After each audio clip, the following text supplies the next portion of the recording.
audience is required to wear a face mask, and the candidates will be seated 12 feet apart.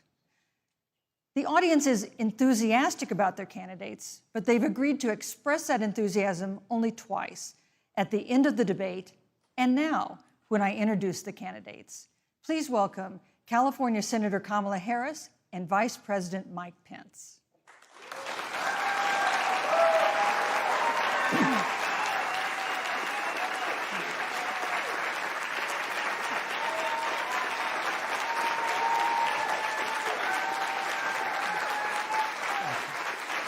Thank you.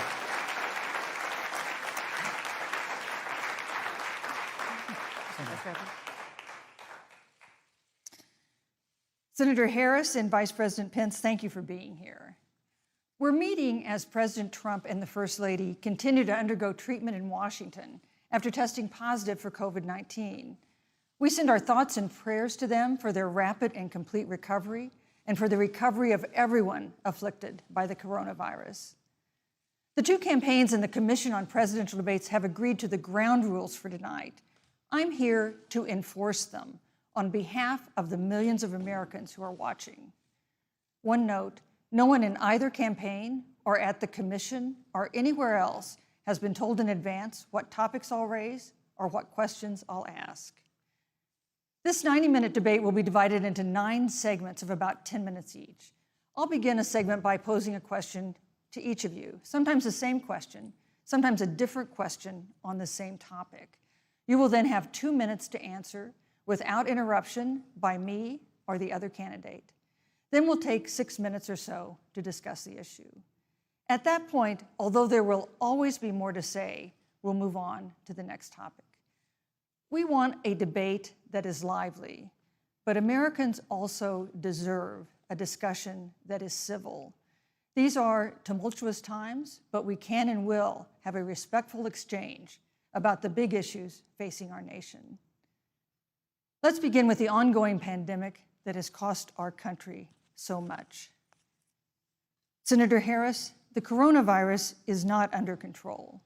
Over the past week, Johns Hopkins reports that 39 states have had more COVID cases over the past 7 days than in the week before. 9 states have set new records. Even if a vaccine is released soon, the next administration will face hard choices. What would a Biden administration do in January and February that a Trump administration wouldn't do? Would you impose new lockdowns for businesses and schools and hotspots? A federal mandate to wear masks?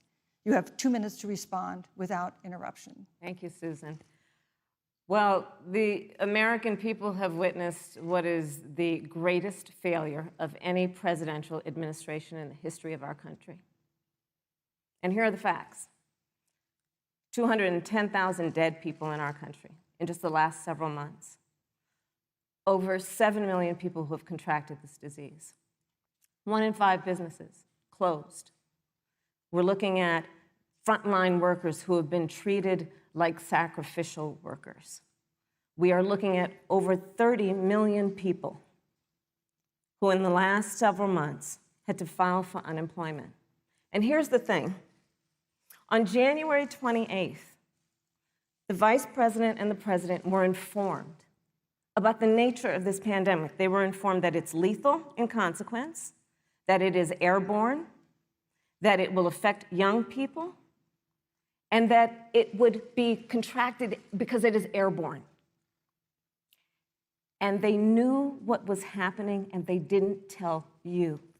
Can you imagine if you knew on January 28th, as opposed to March 13th, what they knew, what you might have done to prepare? They knew and they covered it up. The president said it was a hoax. They minimized the seriousness of it. The president said, you're on one side of his ledger if you wear a mask, you're on the other side of his ledger if you don't. And in spite of all of that, today they still don't have a plan. They still don't have a plan. Well, Joe Biden does. And our plan is about what we need to do around a national strategy for contact tracing, for testing, for administration of the vaccine, and making sure that it will be free for all. That is the plan that Joe Biden has and that I have, knowing that we have to get a hold of what has been going on, and we need to save our country And Joe Biden is the best leader to do that. And frankly, this administration has forfeited Thank you, their Senator right Harris. to re-election based on this. Thank you, Senator Harris. Vice President Pence, more than 210,000 Americans have died of COVID-19 since February. The U.S. death toll as a percentage of our population is higher than that of almost every other wealthy nation on earth. For instance, our death rate is 2.5 times that of Canada next door. You head the administration's coronavirus task force. Why is the U.S. death toll as a percentage of our population higher than that of almost every other wealthy country? And you have 2 minutes to respond without interruption. Susan, thank you. And I want to thank the Commission and the University of Utah for hosting this event. And Senator Harris, it's a privilege to be on the stage with you. Our nation has gone through a very challenging time this year. But I want the American people to know that from the very first day, President Donald Trump has put the health of America first. Before, there were more than 5 cases in the United States, all people who had returned from China. President Donald Trump did what no other American president had ever done, and that was he suspended all travel from China, the second largest economy in the world. Now, Senator Joe Biden opposed that decision. He said it was xenophobic and hysterical. But I can tell you, having led the White House Coronavirus Task Force, that decision alone by President Trump bought us invaluable time to stand up the greatest national mobilization since World War II. And I believe it saved hundreds of thousands of American lives. Because with that time, we were able to reinvent testing. More than 115 million tests have been done to date. We were able to see to the delivery of billions of supplies so our doctors and nurses had the resources and support they needed. And we began, really, before the month of February was out, to develop a vaccine and to develop medicines and therapeutics that have been saving lives all along the way. And under President Trump's leadership, Operation Warp Speed, we believe we'll have literally tens of millions of doses of a vaccine before the end of this year. The reality is, when you look at the Biden plan, it reads an awful lot like what President Trump and I and our task force have been doing every step of the way. I mean, quite frankly, when I look at their plan that talks about advancing testing, creating new PPE, developing a vaccine, it looks a little bit like plagiarism, which is something Joe Biden knows a little bit about. And I think the American people know that this is a president who has put the health of America first, and the American people, I believe with my heart, can be proud of the sacrifices they have made. It's saved countless American lives. Senator Harris, would you like to respond? Absolutely. Whatever the vice president is claiming the administration has done, clearly it hasn't worked. When you're looking at over 210,000 dead bodies in our country, American lives that have been lost, families that are grieving that loss. And you know, the vice president is the head of the task force and knew on January 28th how serious this was. And then thanks to Bob Woodward, we learned that they knew about it. And then when that was exposed, the vice president said, when asked, well, why didn't y'all tell anybody? He said, because the president wanted people to remain calm. Well, let's get no, but Susan, this is important. Susan, I want to add, but here. Mr. Vice President, I'm speaking. I have to I'm weigh speaking. in. Yeah, you can have 15 more wanna- seconds, and then we'll give the Vice President Thank a you. chance to So I respond. want to ask the American people, how calm were you when you were panicked about where you're going to get your next roll of toilet paper? How calm were you when your kids were sent home from school and you didn't know when they could go back? How calm Thank were you. you Thank when you, your Senator children Harris. couldn't see your parents because you were afraid they could kill them? Let's give Vice President Pence a chance to respond. Vice President Pence, you have 1 minute to respond. You know, there's not a day gone by that I haven't thought of every American family that's lost a loved one. And I want all of you to know that you'll always be in our hearts and in our prayers. But when you say what the American people have done over these last 8 months hasn't worked, that's a great disservice to the sacrifices the American people have made. I'm referring The to reality, the if I may finish, Senator, the reality is Dr. Fauci said everything that he told the president in the Oval Office, the president told the American people. Now, President Trump, I will tell you, has boundless confidence in the American people, and he always spoke with confidence that we'd get through this together. But when you say it hasn't worked, when Dr. Fauci and Dr. Birx and our medical experts came to us in the second week of March, they said if the president didn't take the unprecedented step of shutting down roughly half of the American economy, that we could lose 2.2 million Americans.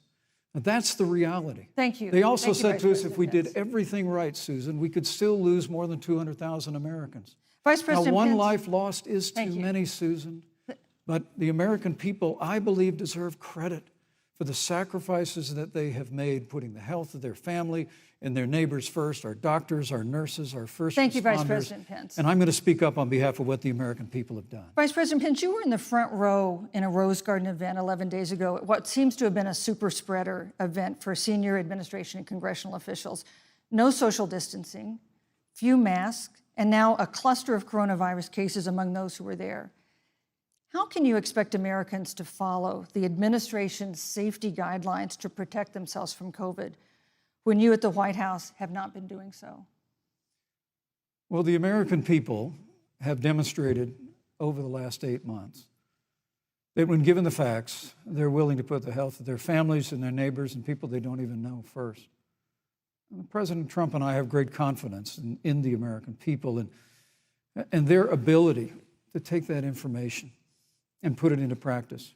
In the height of the epidemic, when we were losing a heartbreaking number of 2,500 Americans a day, we surged resources to New Jersey and New York and New Orleans and Detroit. We told the American people what needed to be done, and the American people made the sacrifices. When the outbreak in the Sun Belt happened this summer, again, Americans stepped forward. But the reality is the work of the President of the United States goes on. A vacancy on the Supreme Court of the United States has come upon us, and the President introduced Judge Amy Coney Yes, Barrett. thank you. Thank you, Vice But President at Pence. that, if I may say, that Rose Garden event, there's been a great deal of speculation about it. My wife Karen and I were there and honored to be there.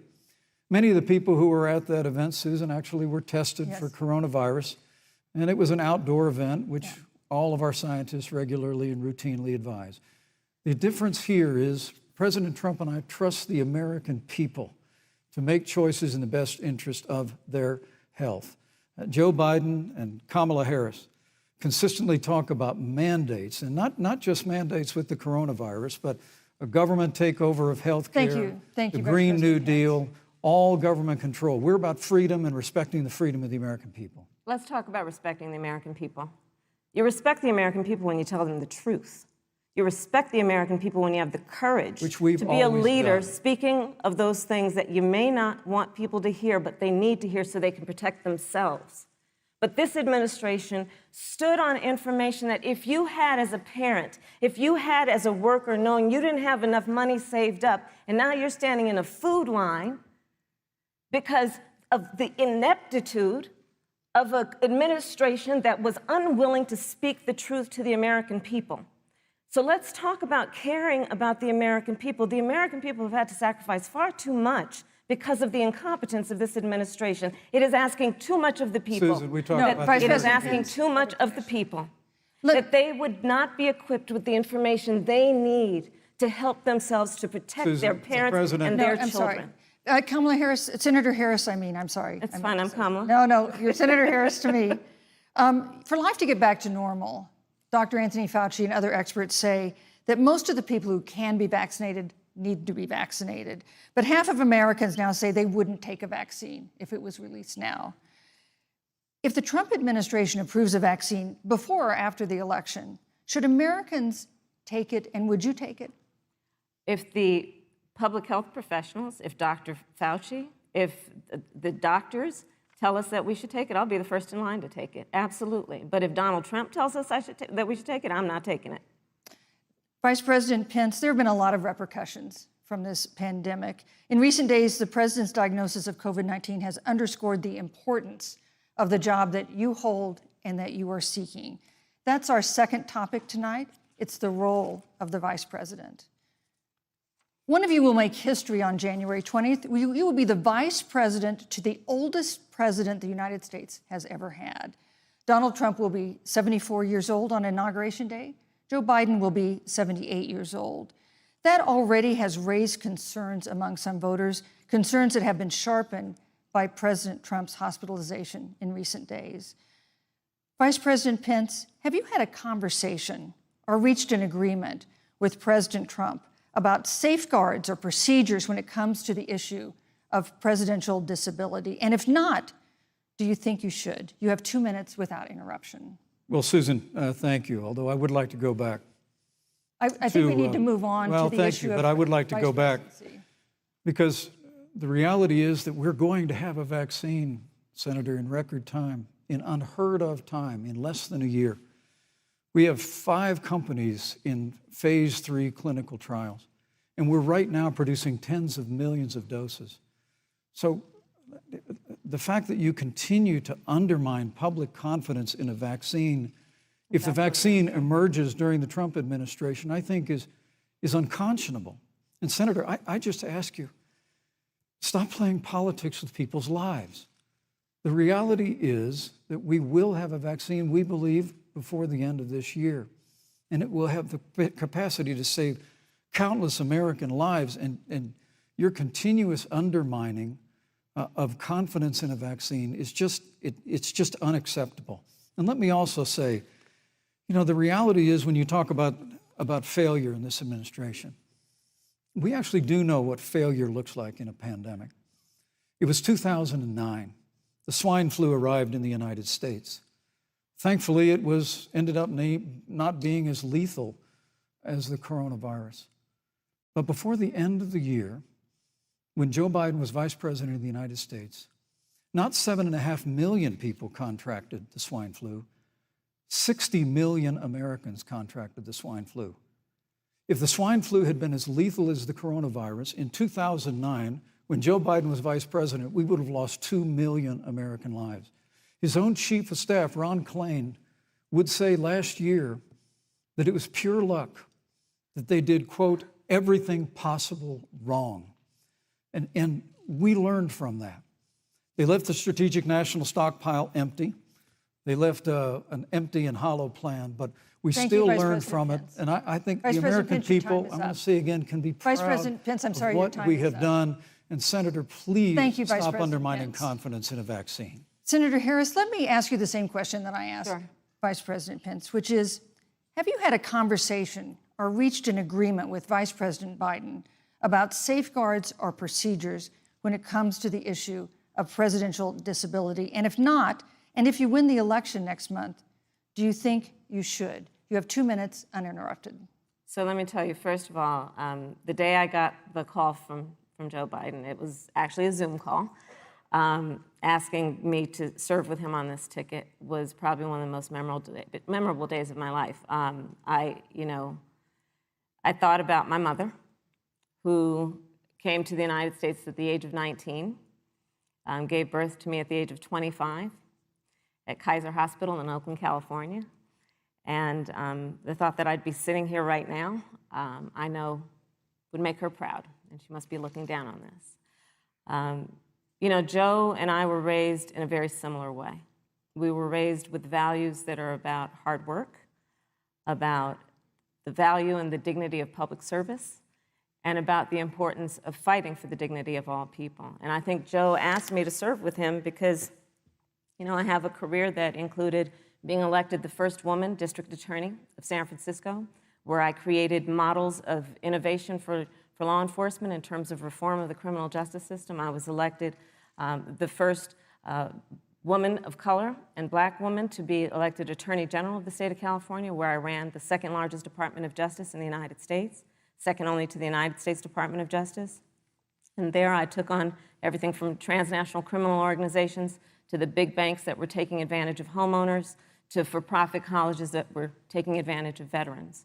And then, of course, now I serve in the United States Senate as only the second black woman ever elected to the United States Senate. I serve on the Senate Intelligence Committee, where I've been in regular receipt of classified information about threats to our nation and hotspots around the world. I've traveled the world. I've met with our soldiers in war zones. And I think Joe has asked me to serve with him because he knows that we share a purpose which is about lifting up the American people. And after the 4 years that we have seen of Donald Trump unifying our country around our common values and principles. Thank you, Senator Harris. Neither President Trump nor Vice President Biden has released a sort of detailed health information that had become the modern norm until the 2016 election. And in recent days, President Trump's doctors have given misleading answers or refused to answer basic questions about his health. And my question to each of you in turn is this information voters deserve to know? Vice President Pence, would you like to go first? Well, Susan, thank you. And let me say, on behalf of the President and the First Lady, how moved we've all been by the outpouring of prayers and concern for the President. And I do believe it's emblematic of the prayers and the concern that have ushered forth for every American impacted by the coronavirus. But the care the President received at Walter Reed Hospital, the White House doctors, was exceptional. And the transparency that they practiced all along the way will continue.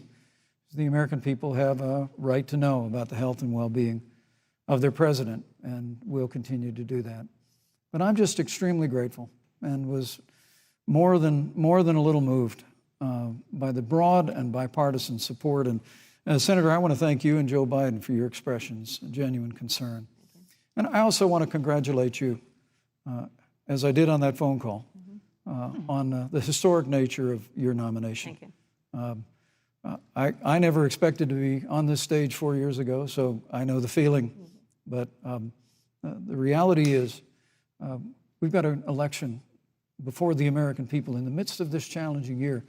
And the stakes have never been higher, but I think the choice has never been clearer. I want to give Senator Harris a chance to respond to the same question I asked, which is, do voters have a right to know more detailed health information about presidential candidates and especially about presidents, especially when they're facing some kind of challenge? Absolutely, and that's why Joe Biden has been so incredibly transparent, and certainly by contrast, the president has not, both in terms of health records, but also let's look at taxes.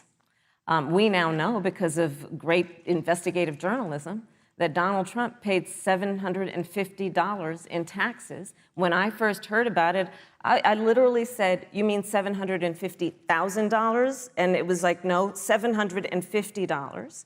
We now know Donald Trump owes and is in debt for $400 million. And just so everyone is clear, when we say in debt, it means you owe money to somebody. And it'd be really good to know who the President of the United States, the Commander-in-Chief, owes money to, because the American people have a right to know what is influencing the President's decisions. And is he making those decisions on the best interest of the American people, of you, or self-interest? So, Susan, I'm glad you asked about transparency, because it has to be across the board. Joe has been incredibly transparent over many, many years. The one thing we all know about Joe, he puts it all out there. He is honest, he is forthright. But Donald Trump, on the other hand, has been about covering up everything. Thank you, Senator Harris. I want to give you a chance to respond, Vice President. Well, look, I respect the fact that Joe Biden spent 47 years in public life. I respect your public service as well.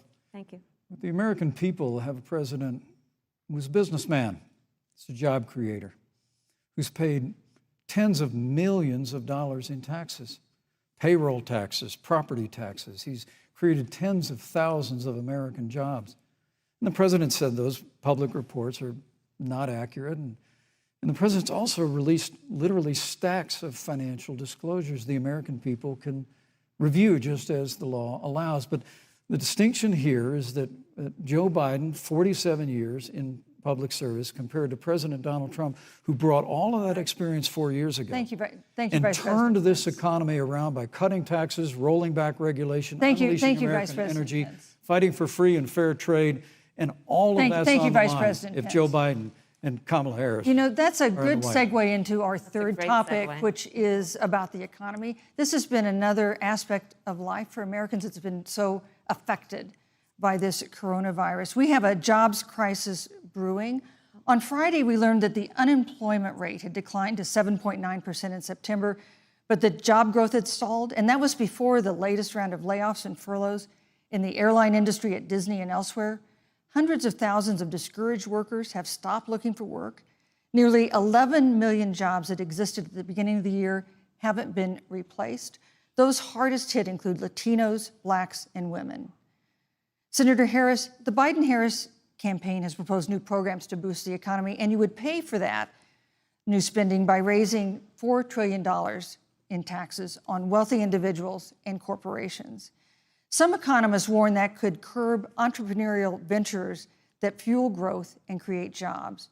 Would raising taxes put the recovery at risk? And you have 2 minutes to answer uninterrupted. Thank you. On the issue of the economy, I think there couldn't be a more fundamental difference between Donald Trump and Joe Biden. Joe Biden believes you measure the health and the strength of America's economy based on the health and the strength of the American worker and the American family. On the other hand, you have Donald Trump, who measures the strength of the economy based on how rich people are doing, which is why he passed a tax bill benefiting the top 1% and the biggest corporations of America, leading to a $2 trillion deficit that the American people are going to have to pay for. On day one, Joe Biden will repeal that tax bill. He'll get rid of it. And what he'll do with the money is invest it in the American people. And through a plan that is about investing in infrastructure, something that Donald Trump said he would do. I remember hearing about some infrastructure week. I don't think it ever happened. But Joe Biden will do that. He'll invest in infrastructure. It's about upgrading our roads and bridges, but also investing in clean energy and renewable energy. Joe is going to invest that money in what we need to do around innovation. There was a time when our country believed in science and invested in research and development so that we were an innovation leader on the globe. Joe Biden will use that money to invest in education. So, for example, for folks who want to go to a 2-year community college, it will be free. If you come from a family that makes less than $125,000, you'll go to a public university for free. And across the board, we'll make sure that if you have student loan debt, it's cut by $10,000. That's how Joe Biden thinks about the economy, which is it's about investing in the people of our country as opposed to passing a tax bill, which had the benefit of letting American corporations go offshore to do their business. Thank you, You're Senator welcome. Harris. Vice President Pence, your administration has been predicting a rapid and robust recovery, but the latest economic report suggests that's not happening. Should Americans be braced for an economic comeback that is going to take not months, but a year or more? You have 2 minutes to answer uninterrupted. When President Trump and I took office, America had gone through the slowest economic recovery since the Great Depression. Because when Joe Biden was vice president, they tried to tax and spend and regulate and bail our way back to a growing economy. President Trump cut taxes across the board. Despite what Senator Harris says, the average American family of 4 had $2,000 in savings in taxes. And with the rise in wages that occurred, most predominantly for blue-collar, hardworking Americans, the average household income for a family of 4 increased by $4,000 following President Trump's tax cuts.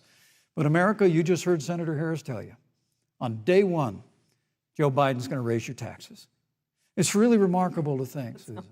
I mean, right after a time where we're going through a pandemic that lost 22 million jobs at the height, we've already added back 11.6 million jobs because we had a president who cut taxes, rolled back regulation, unleashed American energy, fought for free and fair trade, and secured $4 trillion from the Congress of the United States to give direct payments to families, saved 50 million jobs through the Paycheck Protection Program.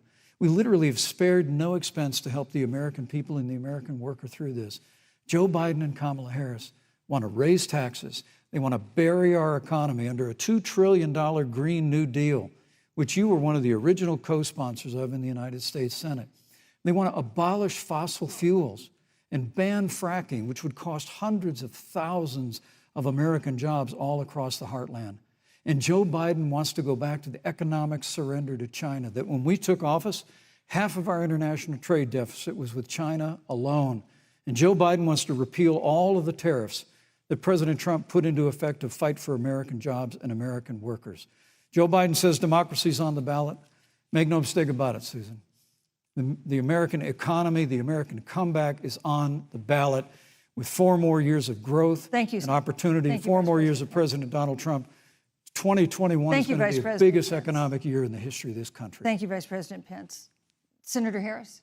Well, I mean, I thought we saw enough of it in last week's debate, but I think this is supposed to be a debate based on fact and truth. And the truth and the fact is Joe Biden has been very clear He will not raise taxes on anybody who makes less than $400,000 He said a he's going to year. repeal the Trump tax cuts. Mr. Vice President, I'm speaking. Well, wait, I'm speaking. it'd be important if you said the truth. Joe Biden said twice in the debate last week that he's going to repeal the Trump tax cuts. That was tax cuts that gave the average working family $2,000 in a tax break every single year. Senator, that is that's the math. absolutely not true. That Is he tax only bill- is he only going to repeal part of the Trump tax cuts? If you don't mind letting me finish, we can then Please. have a conversation, okay? Please. Okay. Joe Biden will not raise taxes on anyone who makes less than $400,000 a year. He has been very clear about that. Joe Biden will not end fracking. He has been very clear about that. Joe Biden is the one who, during the Great Recession, was responsible for the Recovery Act that brought America back. And now the Trump-Pence administration wants to take credit when they rode the coattails of Joe Biden's success for the economy that they had at the beginning of their term. Of course, now the economy is a complete disaster.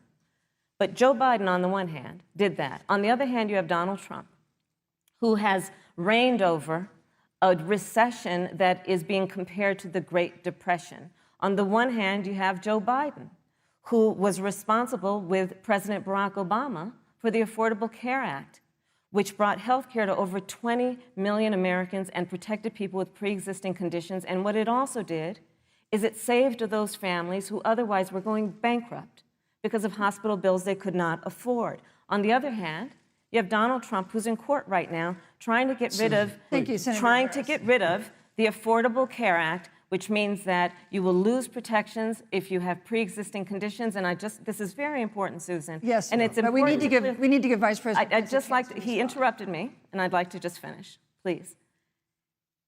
If you have a pre-existing condition, heart disease, diabetes, breast cancer, they're coming for you. If you love someone who has a pre-existing condition, they're coming for you. If you are under the age of 26 on your parents' coverage, they're coming for you. Senator Harris, thank you. You're welcome. Let me give you a chance to respond. Well, I hope we have a chance to talk about health care because Obamacare was a disaster. The American people remember it well. And President Trump and I have a plan to improve health care and to protect pre-existing conditions for every American.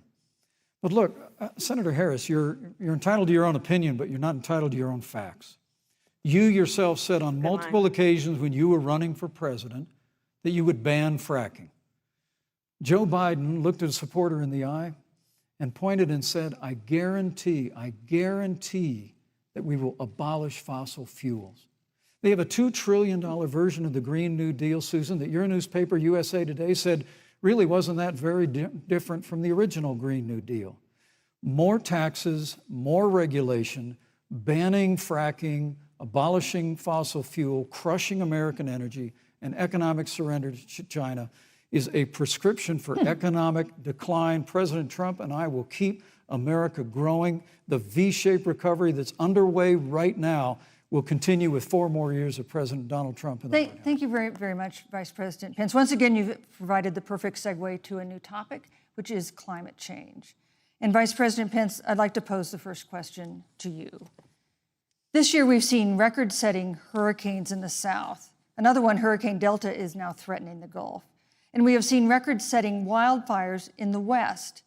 Do you believe, as the scientific community has concluded, that man-made climate change has made wildfires bigger, hotter, and more deadly, and have made hurricanes wetter, slower, and more damaging?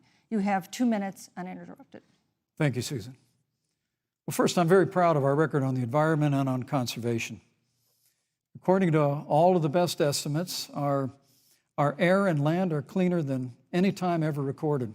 And our water is among the cleanest in the world. And just a little while ago, the President signed the Outdoors Act. It's the largest investment in our public lands and public parks in 100 years.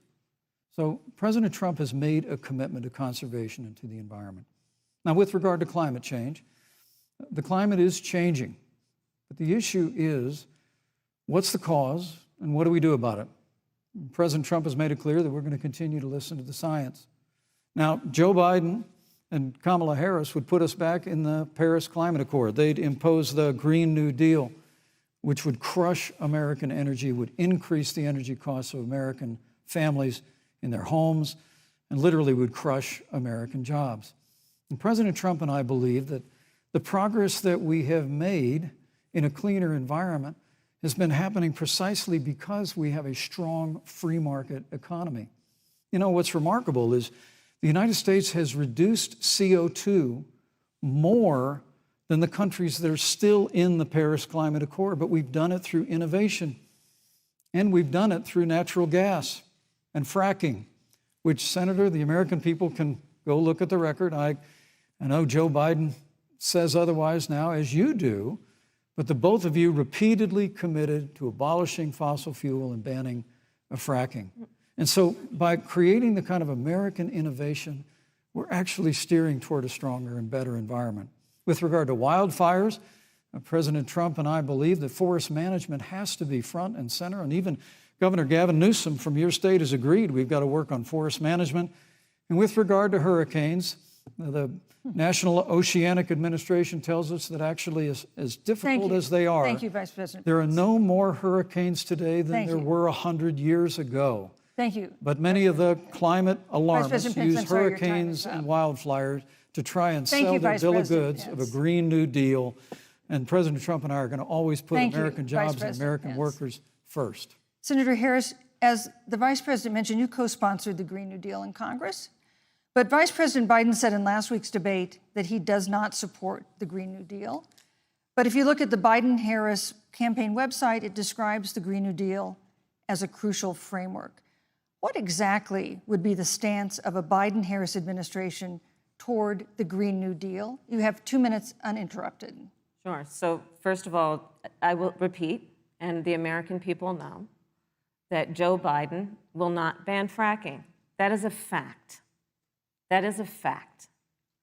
I will repeat that Joe Biden has been very clear that he thinks about growing jobs, which is why he will not increase taxes for anyone who makes less than $400,000 a year. Joe Biden's economic plan, Moody's, which is a reputable Wall Street firm, has said will create 7 million more jobs than Donald Trump's. And part of those jobs that will be created by Joe Biden are going to be about clean energy and renewable energy. Because you see, Joe understands that the west coast of our country is burning, including my home state of California. Joe sees what is happening on the Gulf states, which are being battered by storms. Joe has seen and talked with the farmers in Iowa, whose entire crops have been destroyed because of floods. And so Joe believes, again, in science. I'll tell you something, Susan. I served, when I first got to the Senate, on the committee that's responsible for the environment. Do you know this administration took the word science off the website and then took the phrase climate change off the website? We have seen a pattern with this administration, which is they don't believe in science. And Joe's plan is about saying we're going to deal with it, but we're also going to create jobs. Donald Trump, when asked about the wildfires in California, and the question was, you know, the science is telling us this, you know what Donald Trump said? Science doesn't know. So let's talk about who is prepared to lead our country over the course of the next 4 years on what is an existential threat to us as human beings. Joe is about saying we're going to invest that in renewable energy. It's going to be about the creation of millions of jobs. We will achieve net zero emissions by 2050, carbon neutral by 2035. Joe has a plan. This has been a lot of talk from the Trump administration, and really it has been to go backward instead of forward. We will also re-enter the climate agreement with pride. Senator Harris just said that climate change is an existential threat. Vice President Pence, do you believe that climate change poses an existential threat? As I said, Susan, the climate is changing. We'll follow the science. But once again, Senator Harris is denying the fact that they're going to raise taxes on every American. Joe Biden said twice in the debate last week that on day one he was going to repeal the Trump tax cuts. Those tax cuts delivered $2,000 in tax relief to the average family of four across America. And with regard to banning fracking, I just recommend that people Look at the record. You yourself said repeatedly that you would ban fracking. You were the first Senate co-sponsor of the Green New Deal. And while Joe Biden denied the Green New Deal, Susan, thank you for pointing out, the Green New Deal is on their campaign website. And as USA Today said, it's essentially the same plan as you co-sponsored with AOC when she submitted it in the Senate. And you just heard the senator say that she's going to resubmit America to the Paris Climate Accord. Look, the American people have always cherished our environment. We'll continue to cherish it. We've made great progress reducing CO2 emissions through American innovation and the development of natural gas through fracking. We don't need a massive $2 trillion Green New Deal that would impose all new mandates on American businesses and American families. Thank you. Joe Biden wants us to retrofit 4 million American business buildings. It makes no sense. It will cost jobs. President Trump is going to put America first. He's going to put jobs first, and we're going to take care of our environment and follow the science. Thank you, you know, on the issue of jobs, Senator Harris. Let's talk about that. The vice president earlier referred to, as part of what he thinks is an accomplishment, the president's trade war with China. You lost that trade war. You lost it. What ended up happening is because of a so-called trade war with China, America lost 300,000 manufacturing jobs. Farmers have experienced bankruptcy because of it. We are in a manufacturing recession because of it. And when we look at where this administration has been, there are estimates that by the end of the term of this administration, they will have lost more jobs than almost any other presidential administration. And the American people know what I'm talking about. You know, I think about 20-year-olds. You know, we have a 20-year-old, a 20-something-year-old, who are coming out of high school and college right now, and you're wondering, is there going to be a job there for me? We're looking at people who are trying to figure out how they're going to pay rent by the end of the month. Almost half of American renters are worried about whether they're going to be able to pay rent by the end of the month. This is where the economy is in America right now, and it is because of the catastrophe and the failure of leadership of this administration. Thank you, Senator Harris. Vice President Pence, let me give you just 15 seconds to respond, because then I want to move on to Well, I'd love to respond. Look, lost the trade war with China. Joe Biden never fought it. Joe Biden has been a cheerleader for communist China over the last several decades. And again, Senator Harris, you're entitled to your opinion. You're not entitled to your own facts. When Joe Biden was vice president, we lost 200,000 manufacturing jobs, and President Obama said they were never coming back. He said we needed a magic wand to bring them back. In our first 3 years after we cut taxes, rolled back regulation, unleashed American energy, this administration saw 500,000 manufacturing jobs created. And that's exactly the kind of growth we're going to continue to see as we bring our nation through this pandemic. But a Green New Deal, your massive new mandates, your Paris Climate Accord, it's going to kill jobs this time, just like it killed jobs. I just need to respond very briefly. 15 seconds, and then we'll move on. Thank you. Joe Biden is responsible for saving America's auto industry, and you voted against it. So let's set the record straight. Thank you. Yeah. I'd like to talk about China. We have, as our next topic, we have no more complicated or consequential foreign relationship than the one with China. It is a huge market for American agricultural goods. It's a potential partner in dealing with climate change in North Korea. And in a video tonight, President Trump again blamed it for the coronavirus, saying China will pay. Vice President Pence, how would you describe our fundamental relationship with China? Competitors, adversaries, enemies? You have 2 minutes. Thank you, Susan. Well, before I leave that, let me speak to voting records if I can. You know, everybody knows that NAFTA cost literally thousands of American factories to close. We saw automotive jobs go south of the border. President Trump fought to renegotiate NAFTA. And the United States-Mexico-Canada agreement is now the law of the land. American people deserve to know Senator Kamala Harris was one of only 10 members of the Senate to vote against the USMCA.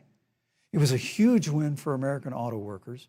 It was a huge win for American farmers, especially dairy in the upper Midwest.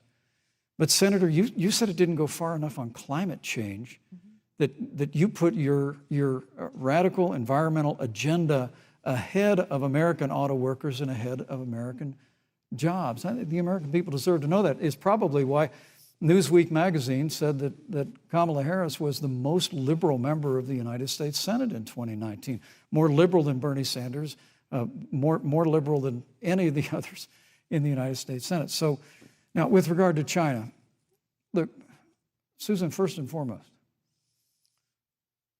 China is to blame for the coronavirus. And President Trump is not happy about it. He's made that very clear, made it clear again today. China and the World Health Organization did not play straight with the American people.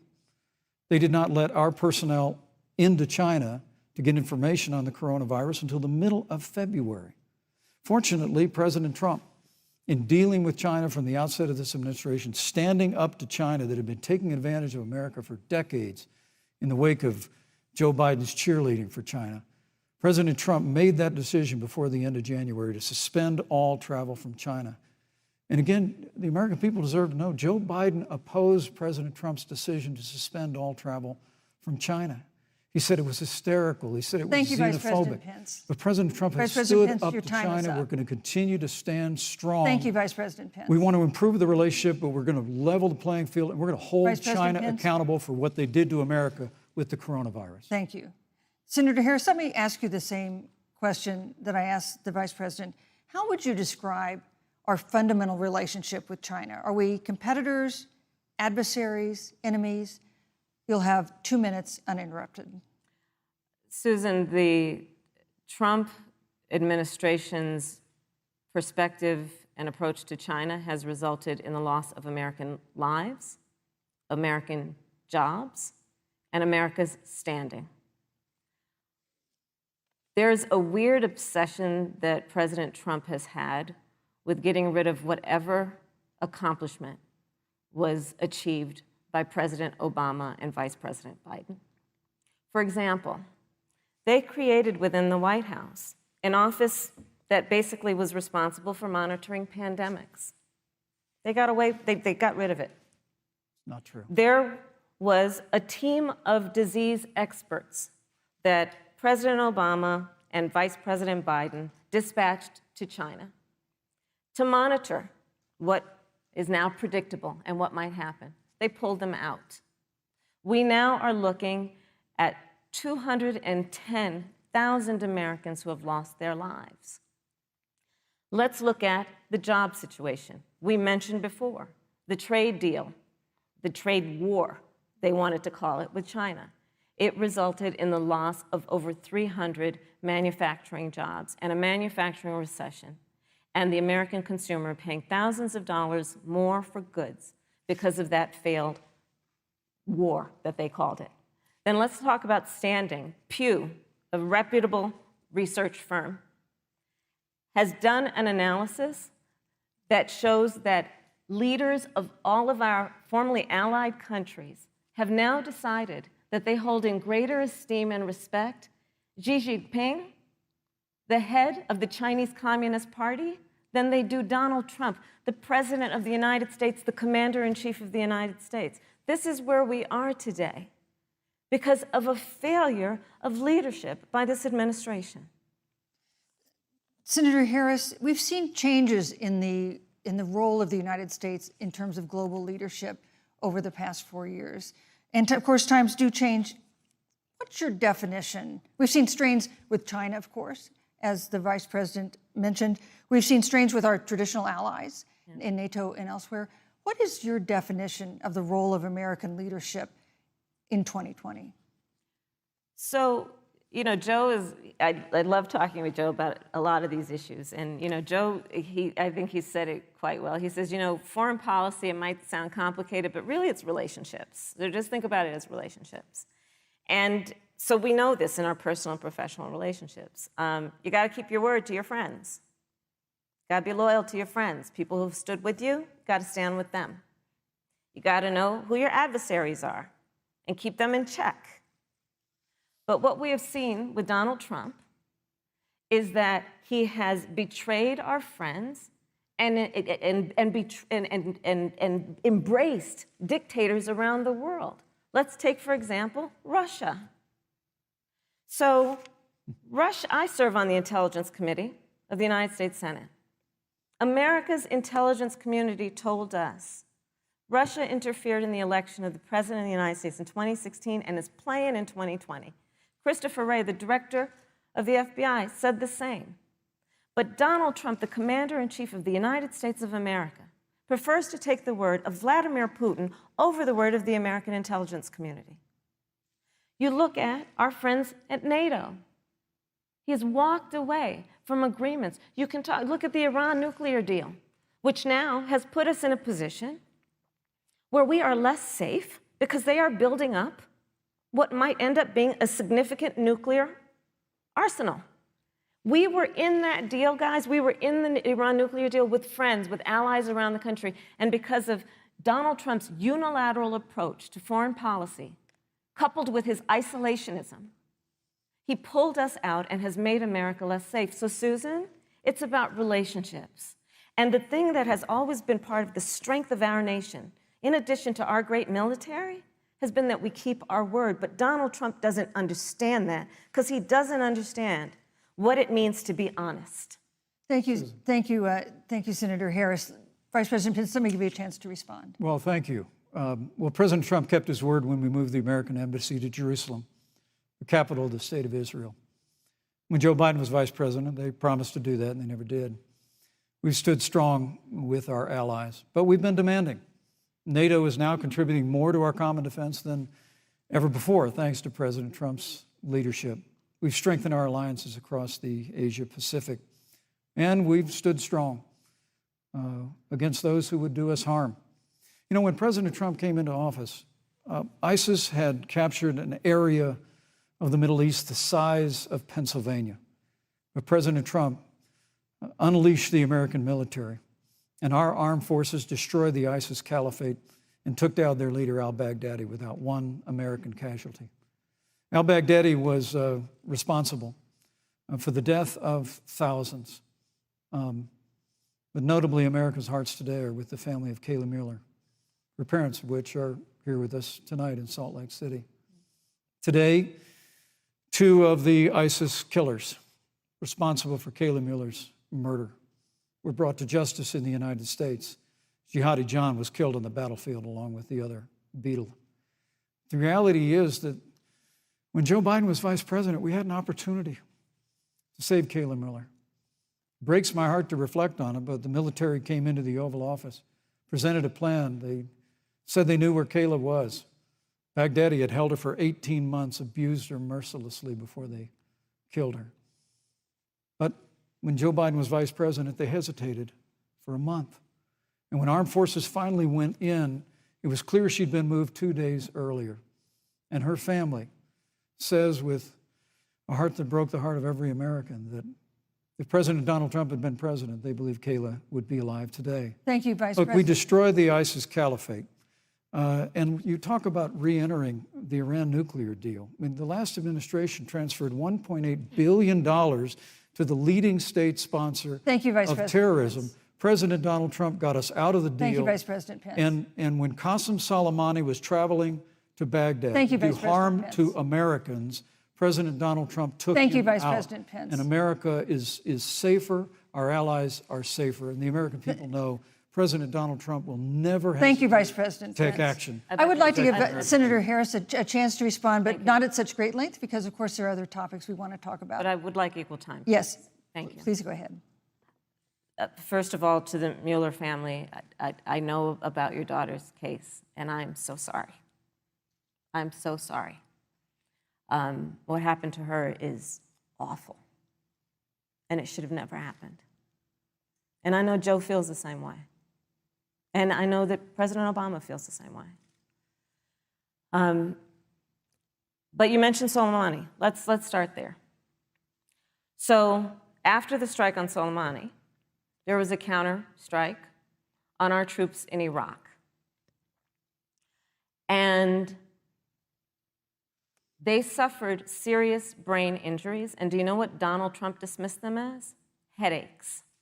And this is about a pattern of Donald Trump's, where he has referred to our men who are serving in our military as suckers and losers.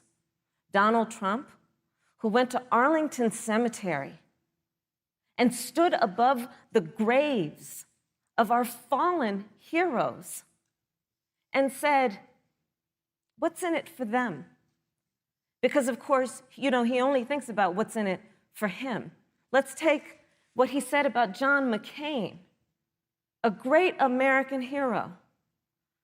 And Donald Trump says he doesn't deserve to be called a hero because he was a prisoner of war. And this is very important when you want to talk about who is the current commander-in-chief and what they care about and what they don't care about. Public reporting that Russia had bounties on the heads of American soldiers. And you know what a bounty is? It's somebody puts a price on your head and they will pay it if you are killed. And Donald Trump had talked at least 6 times to Vladimir Putin and never brought up the subject. Joe Biden would never do that. Thank you. Joe Biden would, but Joe Biden would hold Russia to account for any threat to our nation's security or to our troops who are sacrificing their lives for the sake of our democracy and our safety. Thank you, Senator Harris. This is such an important issue, but we have other important issues as well. And Susan, I want to make sure we have a chance I really have to talk respond about to that. Look, she has 15 seconds because well, I got to have trying more to than keep, that. Look, well, I'm sorry, but Vice President, look, but you've had more time than she's had so far. The slanders against President Donald Trump regarding men and women of our armed forces are absurd. I'm sorry, Vice My President son Pence. is a captain in the United Yes. States Marine Corps. My son-in-law is deployed in the United States Navy. I can assure all of you, with sons and daughters serving in our military, President Donald Trump not only respects but reveres all of those who serve in our armed forces, and any suggestion otherwise is ridiculous. Thank you, Vice President Pence. Vice the American President people Pence, deserve, Susan, Vice the American President people Pence, I deserve to didn't, know. Vice President there's a Pence, I did not, pattern excuse that me, you can't Susan, the I American did not people create deserve the to know rules for tonight. Joe Biden Your and campaigns agreed to the rules for tonight's debate with the Commission on Presidential Debates. I'm here to enforce them, which involves moving from one topic to another, giving roughly equal time to both of you, which is what I'm trying very hard to do. Go right ahead. So I want to go ahead and move to the next topic, which is an important one, as the last topic was, and that is the Supreme Court. On Monday, the Senate Judiciary Committee is scheduled to open hearings on Amy Coney Barrett's nomination to the Supreme Court. Senator Harris, you'll be there as a member of the committee. Yes. Her confirmation would cement the court's conservative majority and make it likely open to more abortion restrictions, even to overturning the landmark Roe v. Wade ruling. Access to abortion would then be up to the states. Vice President Pence, you're the former governor of Indiana. If Roe v. Wade is overturned, what would you want Indiana to do? Would you want your home state to ban all abortions? You have 2 minutes, uninterrupted. Well, thank you for the question, but I'll use a little bit of my time to respond to that very important issue before.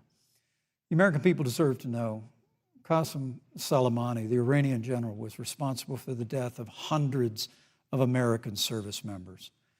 When the opportunity came, we saw him headed to Baghdad to kill more Americans. President Trump didn't hesitate, and Qasem Soleimani is gone. But you deserve to know that Joe Biden and Kamala Harris actually criticized the decision to take out Qasem Soleimani. It's really inexplicable, but with regard to Joe Biden, it's explainable, because history records that Joe Biden actually opposed the raid against Osama bin Laden. It's absolutely essential that we have a commander-in-chief who will not hesitate to act to protect American lives and to protect American service members, and that's what you have in President Donald Trump. Now, with regard to the Supreme Court of the United States, let me say President Trump and I could not be more enthusiastic about the opportunity to see Judge Amy Coney Barrett become Justice Amy Coney Barrett. She's a brilliant woman, and she will bring a lifetime of experience and a sizable American family to the Supreme Court of the United States. And our hope is, in the hearing next week, unlike Justice Kavanaugh received with treatment from you and others, we hope she gets a fair hearing. And we particularly hope that we don't see the kind of attacks on her Christian faith that we saw before. I mean, the Democrat chairman of the Judiciary Committee before, when Judge Barrett was being confirmed for the Court of Appeals, expressed concern that the dogma of her faith lived loudly in her. Dick Durbin of Illinois said that it was a concern. Senator, I know one of our judicial nominees you actually attacked because they were a member of the Catholic Knights of Columbus, just because the Knights of Columbus holds pro-life views and pro-marriage views. Thank you, Vice President Pence. So Your my time hope is that when the hearing takes place, Thank you, Vice President Pence. that Judge Amy Coney Barrett will be respected, Thank you, treated Vice President respectfully, Pence. voted and confirmed Thank to the you. Supreme Court of the United States. Senator Harris, you're the senator from and former Attorney General of California. So let me ask you a parallel question to the one I posed to the Vice President. If Roe v. Wade is overturned, what would you want California to do? Would you want your home state to enact no restrictions on access to abortion? And you have 2 minutes uninterrupted. Thank you, Susan. First of all, Joe Biden and I are both people of faith, and it's insulting to suggest that we would knock anyone for their faith. And in fact, Joe, if elected, will be only the second practicing Catholic as President of the United States. On the issue of this nomination, Joe and I are very clear, as are the majority of the American people. We are 27 days before the decision about who will be the next president of the United States. And, you know, before, when this conversation has come up, you know, it's been about election year or election time. We're literally in an election. Over 4 million people have voted. People are in the process of voting right now. And so Joe has been very clear, as the American people are. Let the American people fill that seat in the White House, and then we'll fill that seat on the United States Supreme Court. And to your point, Susan, the issues before us couldn't be more serious. There's the issue of choice, and I will always fight for a woman's right to make a decision about her own body. It should be her decision and not that of Donald Trump and the Vice President, Michael Pence. But let's also look at what else is before the court. It's the Affordable Care Act. Like, literally in the midst of a public health pandemic, when over 210,000 people have died and 7 million people probably have what will be in the future considered a pre-existing condition because you contracted the virus. Donald Trump is in court right now trying to get rid of the Affordable Care Act. And I said it before, and it bears repeating. This means that there will be no more protections if they win for people with pre-existing conditions. Yeah. This means that over 20 million people will lose your coverage. It means that if you're under the age of 26, you can't stay on your parents' coverage anymore. And here's the thing. The contrast couldn't be more clear. They're trying to get rid of the Affordable Care Act. Joe Biden is saying, let's expand coverage. Let's give you a choice of a public option or private coverage. Let's bring down premiums. Thank you, Senator Let's Harris. lower Medicare eligibility to 60. Thank you, Senator That's true Harris. leadership. You know, you mentioned earlier, Vice President Pence, that the president was committed to maintaining protections for people with pre-existing conditions. But you do have this court case that you are supporting, your administration supporting, that would strike down the Affordable Care Act. The president says, President Trump says that he's going to protect people with pre-existing conditions, but he has not explained how he would do that. And that was one of the toughest nuts to crack when they were passing the Affordable Care Act. So tell us specifically, how would your administration protect Americans with pre-existing conditions to have access to affordable insurance if the Affordable Care Act is struck down?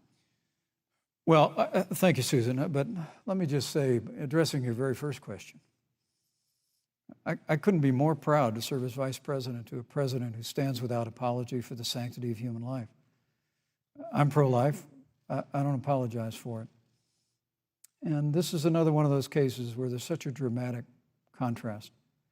Joe Biden and Kamala Harris support taxpayer funding of abortion all the way up to the moment of birth. Late-term abortion. They want to increase funding to Planned Parenthood of America. Now, for our part, I would never presume how Judge Amy Coney Barrett would rule on the Supreme Court of the United States, but we'll continue to stand strong for the right to life.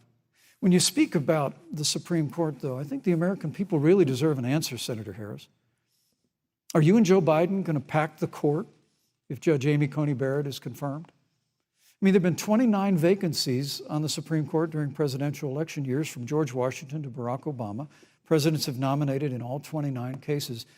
But your party is actually openly advocating adding seats to the Supreme Court, which has had 9 seats for 150 years, if you don't get your way. This is a classic case of if you can't win by the rules, you're going to change the rules. Now, you've refused to answer the question. Joe Biden has refused to answer the question. So I think the American people would really like to know, if Judge Amy Coney Barrett is confirmed to the Supreme Court of the United States, are you and Joe Biden, if somehow you win this election, going to pack the Supreme Court to get your way?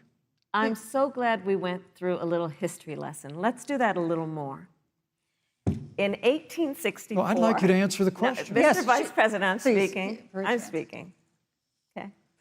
In 1864, one of the, I think, political heroes, certainly of the president, I assume of you also, Mr. Vice President, is Abraham Lincoln. Mm-hmm. Abraham Lincoln was up for re-election, and it was 27 days before the election, and a seat became open on the United States Supreme Court. Abraham Lincoln's party was in charge not only of the White House, but the Senate. But Honest Abe said it's not the right thing to do.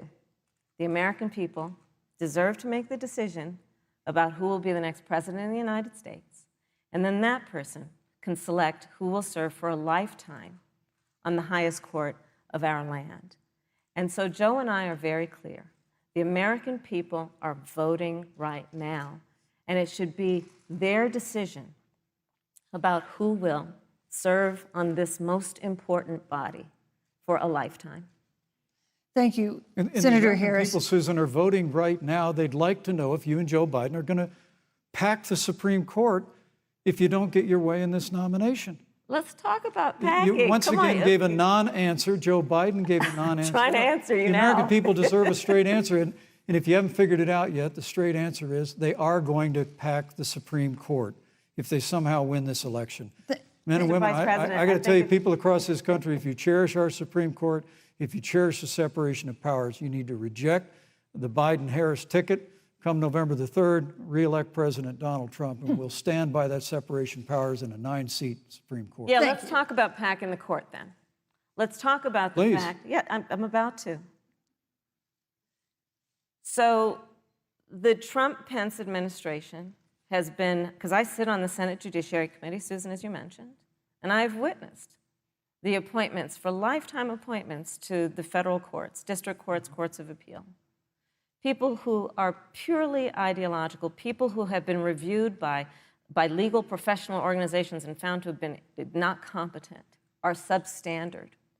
And do you know that of the 50 people who President Trump appointed to the Court of Appeals for lifetime appointments, not one is black? This is what they've been doing. You want to talk about packing a court? Let's have that discussion. All right, thank you, Senator. Let's go on and talk about the issue of racial justice. I just want the record to reflect she never answered the question. So I think the American people, Thank maybe you. in the next debate, Joe Biden will answer the question. you, But I think thank the you. American people know the answer. Thank you, Vice President. In March, Breonna Taylor, a 26-year-old emergency room technician in Louisville, was shot and killed after police officers executing a search warrant in a narcotics investigation broke into her apartment. The police said they identified themselves. Taylor's boyfriend said he didn't hear them do that. He used a gun registered to him to fire a shot, which wounded an officer. The officers then fired more than 20 rounds into the apartment. They say they were acting in self-defense. None of them have been indicted in connection with her death. Senator Harris, in the case of Breonna Taylor, was justice done? You have 2 minutes. I don't believe so. And I've talked with Breonna's mother, Tamika Palmer, and her family. And her family deserves justice. She was a beautiful young woman.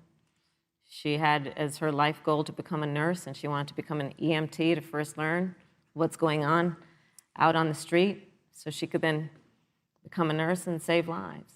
And her life was taken unjustifiably and tragically and violently. And it brings me to, the 8 minutes and 46 seconds that America witnessed, during which an American man was tortured and killed under the knee of an armed, uniformed police officer. And people around our country of every race, of every age, of every gender, perfect strangers to each other, marched shoulder to shoulder, arm in arm, fighting for us to finally achieve that ideal of equal justice under law. And I was a part of those peaceful protests.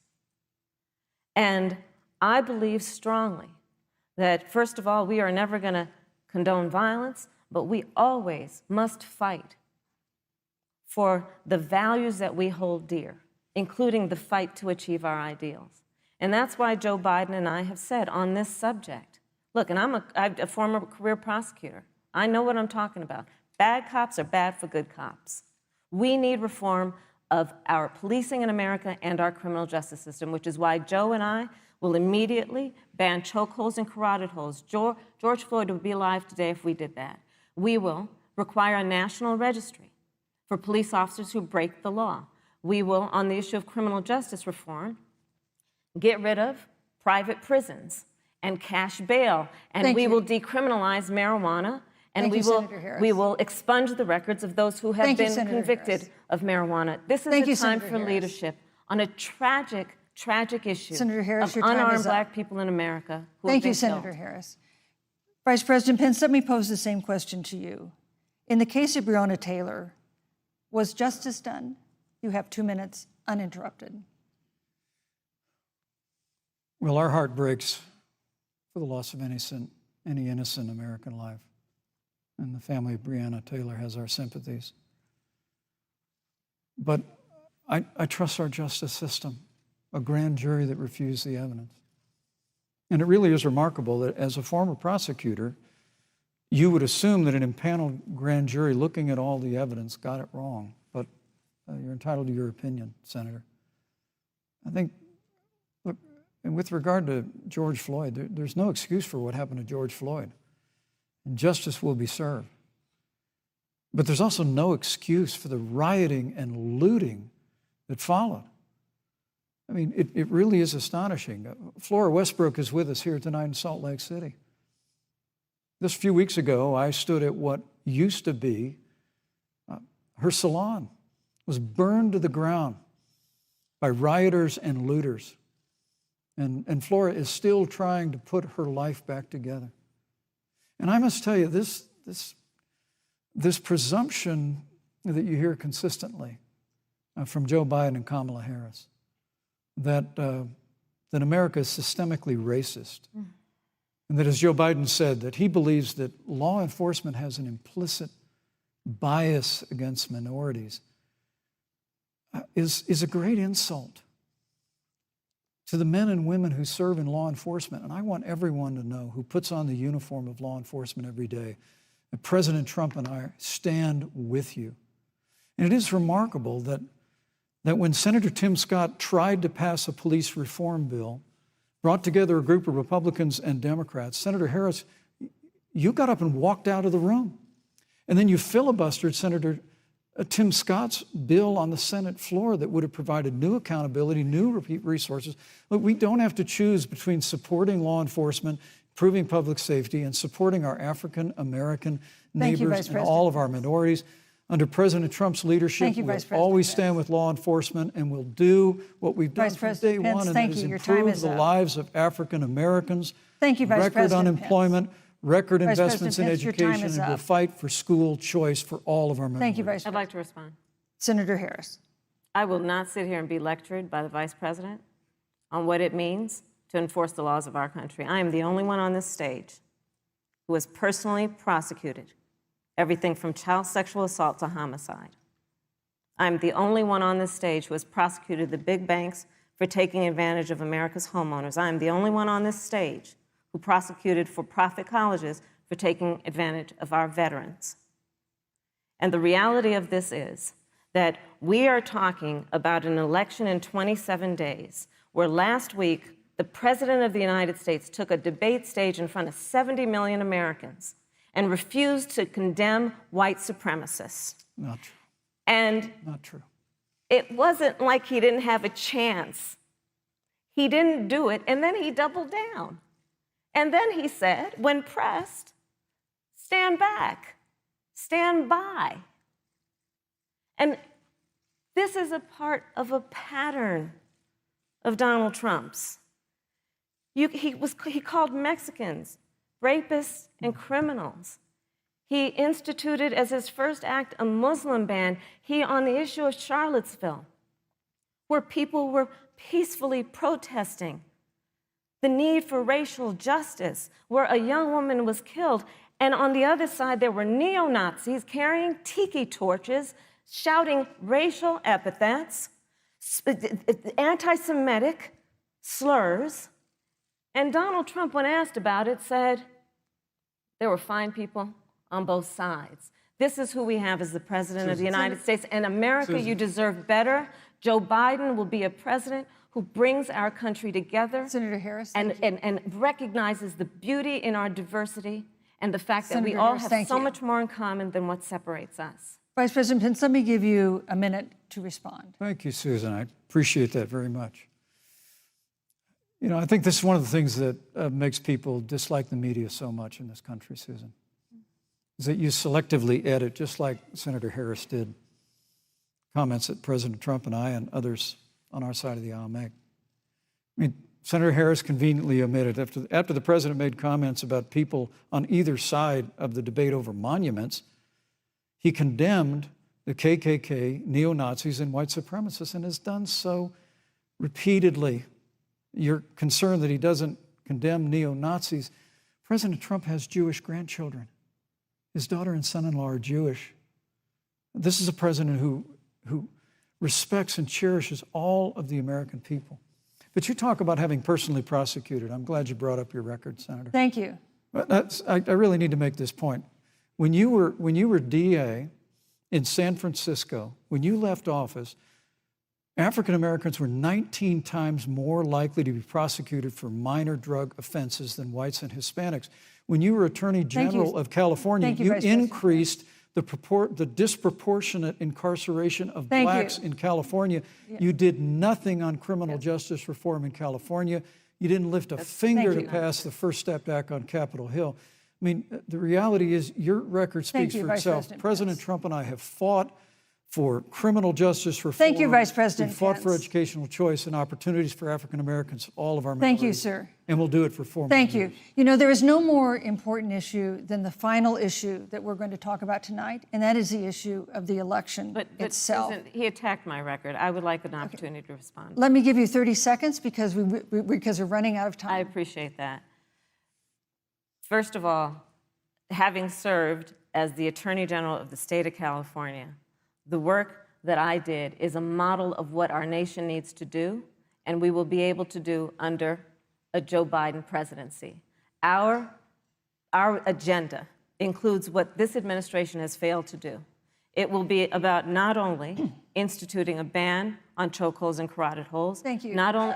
Thank you, Senator I Harris. would like to go through. These are points that you made earlier in the hour, and I want to talk about the election itself before we have to. But I want to talk about the connection between what Joe and I will do and my record, which includes I was the first statewide officer to institute a requirement that my agents would wear body cameras and keep them on full time. We were the first to initiate a requirement that there would be a training for law enforcement on implicit bias because, yes, Joe Biden and I recognize that implicit bias does exist, Mr. Vice President, contrary to what you may believe.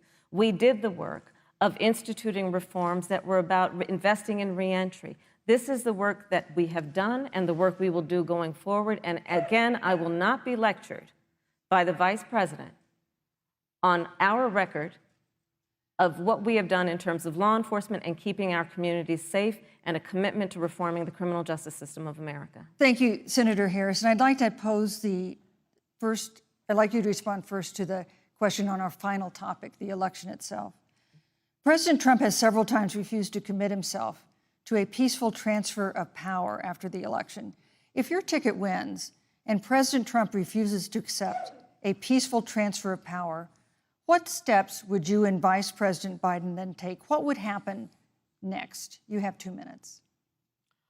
So I'll tell you, Joe and I are, I think, particularly proud of the coalition that we've built around our campaign. We probably have one of the broadest coalitions of folks that you've ever seen in a presidential race. Of course, we have the support of Democrats, but also independents and Republicans. In fact, 7 members of President George W. Bush's cabinet are supporting our ticket. We have the support of Colin Powell, Cindy McCain, John Kasich, over 500 generals, retired generals, and former national security experts and advisors are supporting our campaign. And I believe they are doing that because they know that Joe Biden has a deep, deep-seated commitment to fight for our democracy and to fight for the integrity of our democracy and to bring integrity back to the White House. And so we believe in the American people. We believe in our democracy. And here's what I'd like to say to everybody. Vote.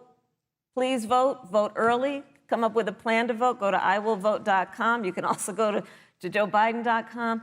We have it within our power in these next 27 days to make the decision about what will be the course of our country for the next 4 years. And it is within our power, and if we use our vote and we use our voice, we will win. And we will not let anyone subvert our democracy with what Donald Trump has been doing, as he did on the debate stage last week, when again in front of 70 million people, he openly attempted to suppress the vote. Joe Biden, on the other hand, on that same debate stage, because clearly Donald Trump doesn't think he can run on a record because it's a failed record, Joe Biden on that stage said, hey, just please vote. So I'll repeat what Joe said. Please vote. Thank you, Senator. Vice President Pence, President Trump has several times refused to commit himself to a peaceful transfer of power after the election. If Vice President Biden is declared the winner and President Trump refuses to accept a peaceful transfer of power, what would be your role and responsibility as vice president? What would you personally do? You have 2 minutes. Well, Susan, first and foremost, I think we're going to win this election. Because while Joe Biden and Kamala Harris rattle off a long litany of the establishment in Washington, D.C., an establishment that Joe Biden's been a part of for 47 years, President Donald Trump has launched a movement of everyday Americans from every walk of life. And I have every confidence that those same Americans that delivered that historic victory in 2016, they see this president's record where we rebuild our military, we revived our economy through tax cuts and rolling back regulation, fighting for fair trade, unleashing American energy. We appointed conservatives to our federal courts at every level. And we stood with the men and women of law enforcement every single day. And I think that movement of Americans has only grown stronger in the last 4 years. But when you talk about accepting the outcome of the election, I must tell you, Senator, your party has spent the last 3.5 years trying to overturn the results of the last election. It's amazing. When Joe Biden was vice president of the United States, the FBI actually spied on President Trump and my campaign.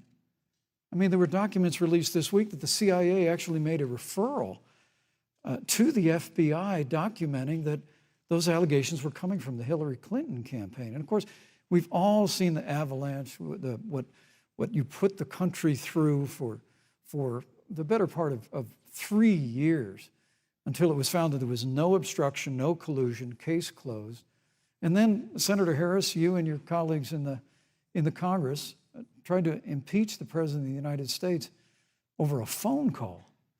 And now Hillary Clinton has actually said to Joe Biden that in her words, under no circumstances should he concede the election. So let me just say, I think we're going to win this election. President Trump and I are fighting every day in courthouses to prevent Joe Biden and Kamala Harris from changing the rules and creating this universal mail-in voting that will create a massive opportunity for voter fraud. And we have a free and fair election. We know we're going to have confidence in it. And I believe in all my heart that President Donald Trump's going to be reelected for 4 more years. You know, I've written all the questions that I've asked tonight, but for the final question of the debate, I'd like to read a question that someone else wrote.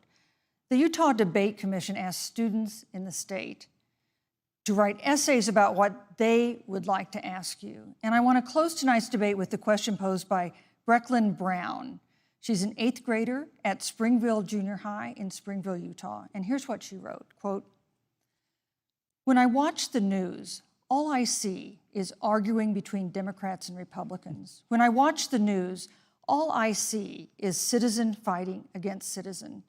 When I watch the news, all I see are two candidates from opposing parties trying to tear each other down.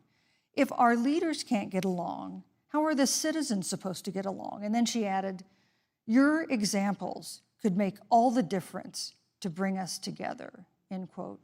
So to each of you in turn, I'd like you to take 1 minute and respond to Brecklin. Vice President Pence, you have 1 minute. Brecklin, it's a wonderful question. And let me just commend you for taking an interest in public life. I started following the news when I was very young. And in America, we believe in a free and open exchange of debate. And we celebrate that. And it's how we've created literally the freest and most prosperous nation in the history of the world. But I would tell you that don't assume that what you're seeing on your local news networks is synonymous with the American people. You know, I look at the relationship between Justice Ruth Bader Ginsburg, the late justice who we just lost from the Supreme Court, and the late Justice Antonin Scalia.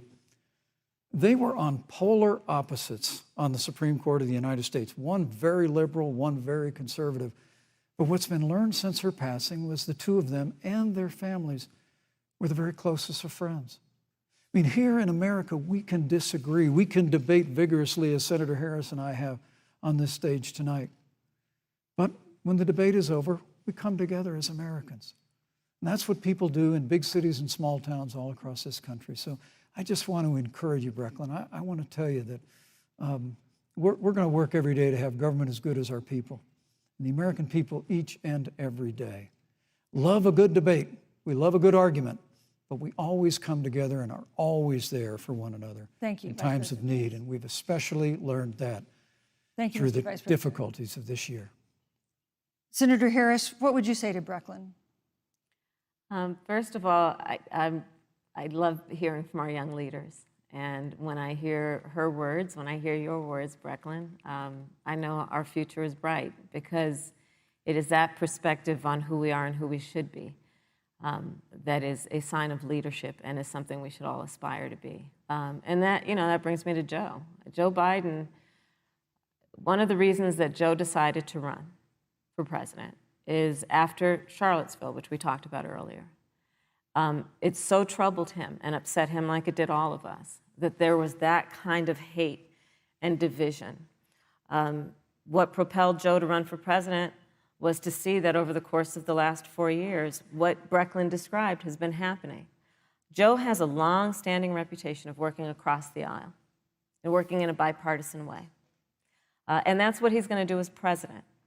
Joe Biden has a history of lifting people up and fighting for their dignity. You have to know Joe's story to know that Joe has known pain, he has known suffering, and he has known love. And so, Brecklin, when you think about the future, I do believe the future is bright.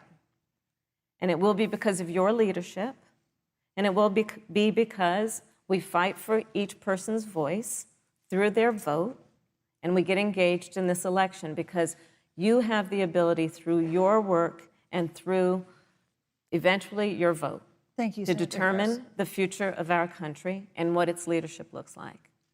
Thank you, Senator Harris. Thank you, Vice President Pence. Thank you so much for being with us tonight. We want to thank also the University of Utah for its hospitality, and most of all, our thanks to all the Americans who watched this debate tonight. Again, our best wishes for a quick recovery to President Trump, the First Lady, and everyone who is battling COVID-19. The second presidential debate is next week on October 15th, a town hall style debate in Miami. We hope you'll join us then. Good evening.